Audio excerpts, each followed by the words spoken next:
toute la question, ce qui a été évoqué tout à l'heure sur les relances là, de 10, alors je sais pas, 10, 11, 17, je connais jamais les chiffres très précisément, mais il y a dans le communiqué de l'OCDE, je parle sous le contrôle de M. Gottsman, une invitation des États à faire de la relance budgétaire, de l'investissement.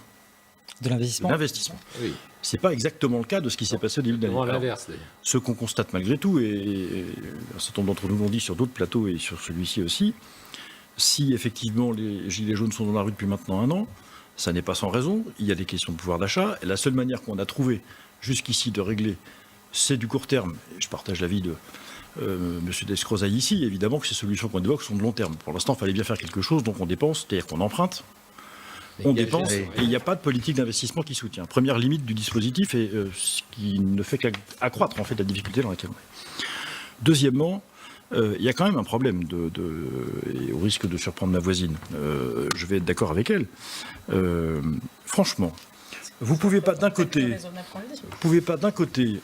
vous plaindre qu'effectivement il y a des chutes de croissance, des disparités, de la concurrence à tous les étages, et même parfois assez brutale, parce que ce qui se passe entre les États-Unis et la Chine est quand même bon, et continuer de signer les traités internationaux que vous traitez sur le plan commercial, que vous signez sur le plan commercial.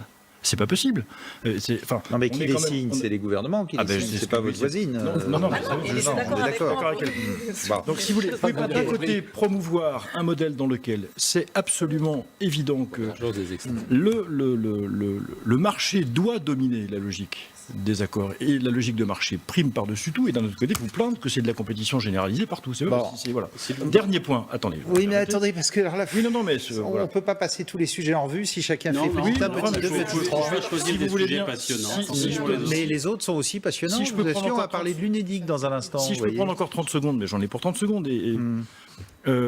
Ça repose quand même la question de savoir comment on oriente notre production de richesse et le partage des richesses. Ce qui est très très absent, ce qui est mon regret, mais c'est habituel malheureusement des notes de l'OCDE, c'est toutes les thématiques de co-développement, de nouveaux modèles de répartition de richesses, de coopération Nord-Sud. Alors là, il n'y a rien sur ces sujets-là. Et il n'y a rien malheureusement parce que ce rééquilibrage en réalité des économies... Ça fait 40 ans, 50 ans qu'on en parle du rééquilibrage Nord-Sud. Je ne suis pas l'OCDE, donc je vous dis ce que j'en pense. Puisque vous me demandez mon avis, je vous le donne.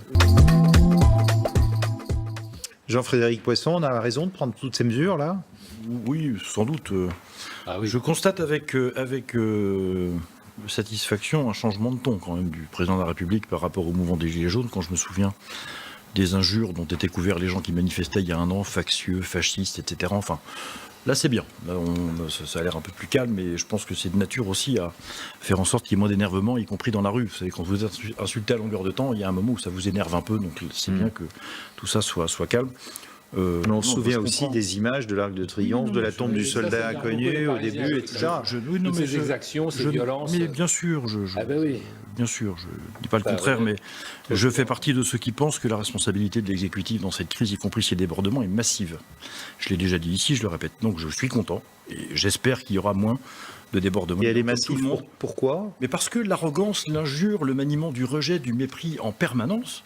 Qu'est-ce que vous voulez? Quand vous êtes en situation de survie, comme beaucoup des personnes qui défilent, et pour ces raisons-là, ça vous met en colère. C'est aussi simple que ça. C'est pas très difficile à comprendre. Surtout quand par ailleurs vous passez votre temps. Alors c'est vrai que je suis assez sévère moi, à l'égard de l'exécutif habituellement. M. Descrozaille le sait, on s'est déjà croisé ici. Mais vous pouvez pas passer votre temps à dire je règle tout, je vais le faire, et puis ne pas le faire. Enfin voilà, il y a tout un contexte qui explique, sans le justifier, qui l'explique, un certain nombre des débordements qui se sont produits, évidemment pas tous. Après. Bien sûr que les efforts de sécurité sont absolument nécessaires. 7500 forces de police et de gendarmerie, c'est colossal. Mais si c'est nécessaire, faisons-le. Je n'ai pas de problème du tout avec le maintien de l'ordre. J'espère simplement que, un jour, on va pouvoir rassurer les personnes qui défilent, parce que j'ai vu dans une autre enquête, je crois, c'est à peu près 40% des Français qui souhaitent que le mouvement continue. 39. C'est beau, oui, d'accord. Bon, c'est beaucoup. Alors il y en a 60% qui souhaitent que ça ne continue pas. J'entends bien, mais enfin 40% après 1 an et après tout ce qu'ils ont pris sur le nez, c'est quand même encore impressionnant. Ouais. Ça veut dire que la dette à l'égard des gens qui sont en situation de fragilité n'est pas éteinte. Et même si elle n'est pas éteinte, ce qui peut prendre du temps, je le conçois très bien, en tout cas, ils n'ont pas conscience qu'elle le sera dans un futur relativement proche. Ils ne sont pas rassurés sur le fait que tout ce qu'on fait, ça va les sortir des difficultés dans lesquelles ils sont. Mais vous pensiez que le mouvement allait pouvoir rentrer dans l'ordre, rentrer dans sa case et terminer comme ça? Vous êtes, enfin je reprends. La crise. Une phrase, Philippe, pardonne-moi. Vous êtes en situation personnelle et familiale de survie, sur le plan principalement économique, mais pas seulement. Ça peut être aussi sur le plan culturel, ça peut être aussi sur le plan territorial. Il y a plein de raisons qui peuvent fragiliser une famille ou une personne. Vous criez au secours. Sans doute pas depuis l'année dernière, ça dure peut-être depuis un peu plus longtemps. Philippe est maire, je l'ai été aussi, élu local. On connaît ces situations de détresse. Vous criez, vous alertez, jusqu'au jour où, dans un mépris absolument total, on vous augmente votre litre d'essence d'1 euro, on vous donne toujours pas le numérique dont vous avez besoin, vous n'avez plus de service public, enfin c'est tout ça qui rentre dans le... Et là, la seule chose à faire, c'est quoi? C'est de descendre dans la rue, parce que là, peut-être, on va se faire entendre. Et malheureusement, et je ne peux pas reprocher à l'exécutif de ne pas céder à la pression de la rue, je considère que ça fait partie de la noblesse de l'acte de gouverner, je comprends ça, mais d'un autre côté, quand vous ajoutez à cette ignorance de ces revendications le mépris, je le répète, et je pense que c'est un facteur absolument décisif dans toute la tension qu'il y a eu à la fin de l'an dernier, ça déborde. Voilà, c'est mécanique. Même Vous pouvez pas le mouvement... Jean-Frédéric Poisson, on ne vous a pas entendu sur le fond et sur la forme. Je partage assez l'avis de M. Descrozaille. J'ajouterai 2 choses.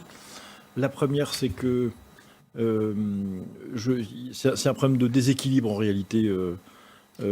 C'est extrêmement, j'aurais pas du tout aimé, j'ai jamais été confronté à ça, mais qu'on perquisitionne dans un local dont vous êtes le propriétaire ou le locataire titulaire du bien, en tout cas le responsable, qu'on vous donne pas le droit d'entrer pour assister, ça, là, il y a un truc que je comprends pas. Franchement, il y a quand même quelque chose qui, du point de vue des droits fondamentaux et des libertés, est problématique, de mon point de vue.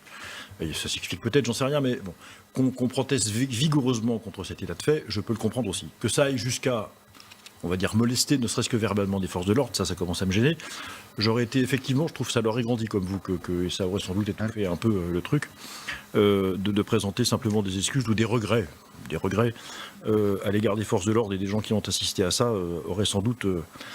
moi, j'aurais trouvé en tout cas que c'était bon. Mais quand il dit c'est un procès politique... Alors j'y viens, justement. Regardez ce que pense l'opinion des Français. 72% des Français, ils disent quoi? Ils disent non, c'est pas un procès politique. Et moi, ils ont pas si plutôt une mauvaise opinion de Jean-Luc Mélenchon. Pardon, non, c'est pas la bonne. Excusez-moi, mais... Ce que je constate, c'est que il y a ce procès-là. Il y a quelques jours, on apprend que les premières audiences du procès de François Fillon auront lieu 48 heures avant le premier tour. Regardez, on l'a retrouvé la bonne. Non, 62%, c'est pas un procès politique. Bien, alors je recommence. Ça entraîne aussi d'ailleurs l'autre sondage avec la baisse de popularité sur... Je recommence. Il y a ce procès-là. Il y a une diligence de la justice, on va dire, assez molle sur les affaires qui inquiètent les gens qui étaient membres du gouvernement au début de ce quinquennat et dont la procédure est, ça traîne, ça va pas non plus à une vitesse folle. C'est-à-dire qui concerne François Bayrou, le Modem, etc. Sylvie Goulard et tous les autres, il n'y a pas que. Et j'ajoute, je répète, parce que vous m'avez coupé la chic il y a quelques instants. Mais il faut que tout le monde parle et qu'on montre des choses aussi. Ne vous inquiétez pas, je serai court. Il y a ce procès-là et j'ai appris avec une forme de stupeur que la première audience du procès de François Fillon se déroulerait 48 heures avant le premier tour de l'élection municipale. Alors ce procès-là, je ne sais pas s'il est politique, en revanche, le calendrier... Ça vous étonne? Oui, alors je ne suis pas un perdreau d'année, comme l'indique mon nom, mais franchement, il y a des moments où... Ça sent la combine. Entre la justice que je souhaite pour mon pays et puis la forme d'instrumentation à laquelle l'exécutif semble se livrer à travers ces procédures, je trouve qu'il y a quand même quelque chose de choquant. De ces collectivités. L'élu rural que je suis, même francilien, il y a aussi des ruraux en Ile-de-France, partage, mais alors 100% l'avis du maire très urbain du 15e arrondissement qui vient de s'exprimer. Mais remettre des bars, remettre des petits commerces, oui, non, mais très bien. En parle là aussi depuis 40 ans. Mais très bien, mais c'est remettre des bars, remettre des petits commerces, c'est surtout faire en sorte que les transports se développent en zone rurale, que le numérique y arrive, que la fibre s'installe, qu'il soit facile de travailler depuis chez soi. Mais pour ça, il ne faut pas retirer aux collectivités locales leur capacité d'investissement, donc il ne faut pas toucher à leurs recettes. Donc c'est un problème de politique générale. Même si le Premier ministre a dit que ce sera compensé à l'euro près, la taxe d'habitation. Il dit ça à chaque fois. Tous les premiers ministres ont toujours dit ça. On est les premiers à avoir augmenté la DGF depuis. Elle a chuté d'un quart le dernier quinquennat. Nous, on l'augmente de 300 millions. Après avoir pris aux communes combien de milliards. Merci en tout cas d'avoir participé à ce débat. C'est vrai que ce soir, il y avait beaucoup de sujets. Mettre M. Goujon et M. Poisson sur un plateau de télé le vendredi soir, c'est quand même savoir le sens de l'humour. Merci. Pourquoi? Ah oui, merci.